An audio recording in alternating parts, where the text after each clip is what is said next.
میرا نام عمران ہے۔ میری عمر 20 سال ہے۔ ہم سیالکوٹ میں رہتے ہیں۔ میری فیملی ٹوٹل 5 افراد پر مشتمل ہے۔ میری امی، ابو، میرا ایک بھائی اور میری خالہ۔ میری خالہ کا نام اقرا ہے، حالانکہ عمر تقریباً 27 سال ہے۔ خالہ شادی شدہ ہیں اور ہمارے ساتھ ہی رہتی ہیں۔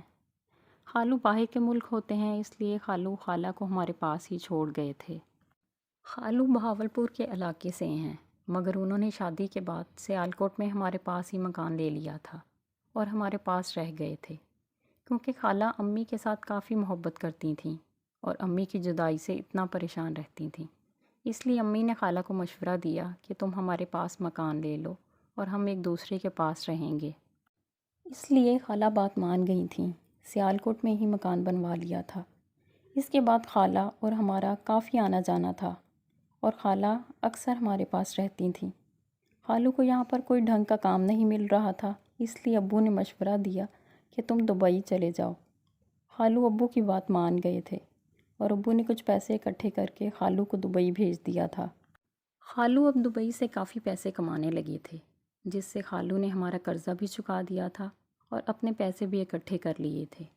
خالہ بھی کافی خوش رہتی تھیں، طرح طرح کے فیشن کرتی تھیں، مگر میں گھر میں دیکھتا رہا تھا کہ خالہ کافی اداس رہتی ہیں۔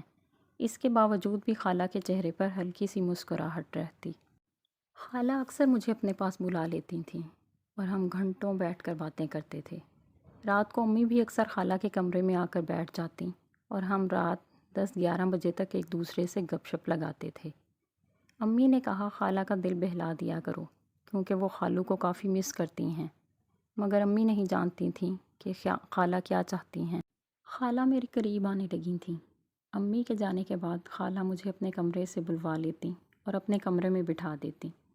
خالہ میرے ساتھ کافی اٹیچ ہونے لگی تھیں، مگر آج تک میں نے خالہ کے بارے میں کبھی بھی غلط نہیں سوچا تھا۔ ایک دن امی ابو کسی کام سے لاہور چلے گئے تھے، کیونکہ لاہور میں ہمارے کچھ رشتہ دار رہتے تھے اور ان کے نام امی ابو کو کچھ پراپرٹی کا لین دین کرنا تھا۔ اس لیے امی ابو مجھے اور میرے بھائی کو خالہ کے حوالے کر کے لاہور چلے گئے۔ پیچھے گھر میں خالہ اور میرا چھوٹا بھائی تھے۔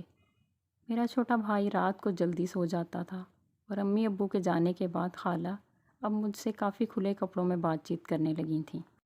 مجھے لگ رہا تھا کہ آج خالہ کا موڈ بنا ہوا ہے، مگر میں کافی نروس تھا اور خالہ کے پاس جانے سے گھبراتا تھا، کیونکہ میں نے کبھی بھی خالہ کو ایسی نظر سے نہیں دیکھا تھا۔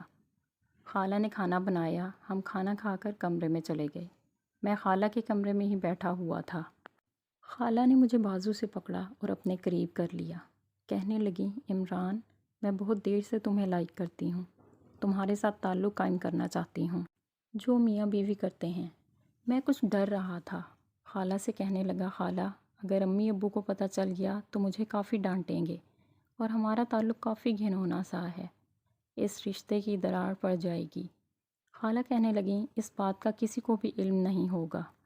اگر تم میری خواہش کو پورا کر دیا کرو گے تو میں تمہارے ساتھ رات کو ہی یہ کیا کروں گی اور کسی کو علم نہیں ہونے دوں گی۔ میں خالہ سے منتیں کرنے لگا تھا، خالہ یہ سب ٹھیک نہیں، مگر خالہ نے اچانک ہی اپنی باہیں میرے گلے میں ڈال دی تھیں۔ میں کوئی ری ایکشن نہیں دے رہا تھا، مگر خالہ آہستہ آہستہ مجھے پرجوش کرنے لگی تھیں، حالانکہ میں باہوں میں بہکنے لگا تھا۔ اس کے بعد خالہ مجھے اپنے ساتھ لگایا اور کپڑوں سے آزاد کرنا شروع کر دیا۔ حالانکہ اس حرکت کے بعد مجھے کافی سکون ملنے لگا تھا اور میں بھی خالہ کا ساتھ دینے لگا تھا۔ ہم نے آپس میں کافی دیر تک ایک دوسرے کو سکون دیا تھا۔ اس کے بعد امی ابو واپس آ گئے تھے، مگر خالہ ہر رات مجھے کمرے میں بلا لیتی۔ ابو کے سو جانے کے بعد بھی میں اپنی خالہ کی خواہش کو پورا کرتا تھا، مگر خالہ تھیں کہ وہ اس کام سے تھکتی ہی نہیں تھیں۔ خالہ کی خواہش تھی کہ ہر وقت مجھے کرتے رہو، کیونکہ خالہ کافی دن کی پیاسی تھیں اور خالو کو دبئی گئے ہوئے 4 سال ہو گئے تھے۔ خالہ کے پاس ابھی اولاد نہیں تھی، کیونکہ خالہ میں کوئی مسئلہ نہیں تھا، اس لیے خالہ بچوں سے بھی آزاد تھیں اور اس کام کو کافی پسند کرتی تھیں۔ میں اب خالہ کی جوانی کے بھرپور مزے لیتا تھا اور خالہ کو سکون دیتا تھا جو خالو دیتے تھے۔ امی ابو بھی اس بات سے مکمل انجان تھے کہ ہم گھر میں ہی ایک دوسرے کی خواہش کو پورا کرتے ہیں۔